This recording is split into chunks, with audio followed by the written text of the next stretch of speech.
Hi guys, നമുക്കിന്ന് പെസഹ അപ്പം ഉണ്ടാക്കിയാലോ? പെസഹ എന്നാൽ യേശുവിൻ്റെ അന്ത്യ സൂചിപ്പിക്കുന്നതാണ്.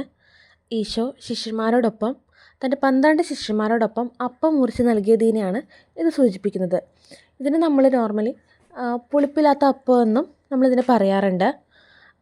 ഇനി ഇത് ഉണ്ടാക്കുന്നത് എങ്ങനെയാണെന്ന് വെച്ച് കഴിഞ്ഞാൽ, ഇനി ഇതിൽ നമ്മൾ ഉള്ളി, തേങ്ങ ചിരകിയത്, തേങ്ങക്കൊത്ത്, ഇഞ്ചി, പച്ചമുളക്, വേപ്പില, ഉഴുന്ന് വറുത്ത് പൊടിച്ചത്, വെളുത്തുള്ളിയും ജീരകം അരച്ചത്, ഉള്ളി, ഇഞ്ചി, പച്ചമുളക്, വേപ്പില ഇത്രയും വഴറ്റിയത്, ഇത്രയൊക്കെയാണ് നമുക്ക് ഇതിനകത്ത് ആവശ്യമായിട്ട് വേണ്ടത്. ദെൻ അത് കഴിഞ്ഞിട്ട് നമ്മൾ ആവശ്യത്തിന് അരിപ്പൊടി ഇടുക, തേങ്ങ ഇടുക, പൊടിച്ച് വെച്ചത് ഇടുക, അരച്ച് വെച്ചത് ഇടുക. ഇതൊക്കെ ചെയ്തിട്ട് നല്ലോണം വെള്ളം ചേർത്ത്, നല്ലോണം എന്ന് വെച്ച് കഴിഞ്ഞാൽ ആവശ്യത്തിന് ഒരു റിബൺ കൺസിസ്റ്റൻസി രീതിയിൽ നമ്മൾ കുഴച്ചെടുക്കുക. അത് കഴിഞ്ഞിട്ട് അതിനകത്തേക്ക് നമ്മൾ ഇഞ്ചി, ഉള്ളി, അതൊക്കെ വേപ്പില, പച്ചമുളക് അതൊക്കെ വഴറ്റിയത് അതിൽ ചേർക്കും. എന്നിട്ട് നല്ലോണം മിക്സ് ചെയ്തിട്ട് നമ്മൾ നമ്മുടെ ഈ പാത്രത്തിൽ വെളിച്ചെണ്ണ ഒഴിച്ച് ചൂടാണ് ചെയ്യുന്നത്. രണ്ട് സൈഡിൽ നമ്മളിവിടെ എങ്ങനെയാണ് ചെയ്യുന്നതെന്ന് വെച്ച് കഴിഞ്ഞാൽ, മേളിലും താഴെയും തീ കൊടുത്തിട്ടാണ്. അതായത് ഈ പാത്രത്തിൻ്റെ മേളിൽ നമ്മളൊരു വേറൊരു പാത്രം വെച്ചിട്ട് അതിൽ തീ കൊടുത്തിട്ടാണ് നമ്മൾ ഇതുണ്ടാക്കുന്നത്.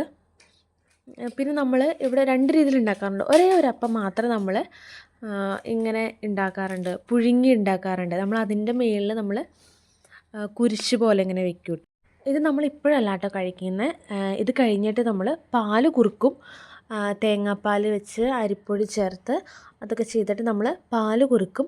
പാല് കുറുക്കിയിട്ട് വൈകിട്ട്, അതായത് രാത്രി ഒരു 7 മണിയൊക്കെ കഴിഞ്ഞിട്ട്, 7 മണി ആ ഒരു ടൈമിലേക്ക് ആകുമ്പോൾ നമ്മൾ അപ്പോഴാണ് പാലിൽ അപ്പം മുക്കിയിട്ട് നമ്മുടെ കുടുംബത്തിൽ ആരാണോ മുതിർന്ന ആൾ, ആ ആൾ നമുക്ക് മുക്കിയത് പ്രാർത്ഥിച്ചതിന് ശേഷം നമുക്ക് തരും.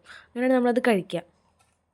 ഇത് നമ്മൾ ക്രിസ്ത്യാനികൾ ഇന്നൊരു ദിവസം മാത്രമായിട്ടോ ഉണ്ടാക്കുകയുള്ളൂ. അല്ലാതെ നമ്മൾ വേറൊരു ദിവസമൊന്നും ഉണ്ടാക്കാറില്ല. ഈ ഒരു ദിവസം മാത്രമാണ് ഉണ്ടാക്കാറുള്ളൂ. പല സ്ഥലങ്ങളിൽ പല രീതിയിലാണ് ഉണ്ടാക്കുന്നത്. നമ്മുടെ ഇവിടെ ഇങ്ങനെയാണ് ഉണ്ടാക്കുന്നത്. കണ്ടോ, ഇതിൻ്റെ മേളിലും താഴെയും നമ്മൾ തീ കൊടുത്തിട്ടാണ് ഇത് ഉണ്ടാക്കുന്നത്. ഇതാണ് നമ്മൾ കുരിശ് ചെയ്യുന്നത്. ക്ലിയർ അല്ല, കണ്ടോ, കുരിശ് വയ്ക്കും.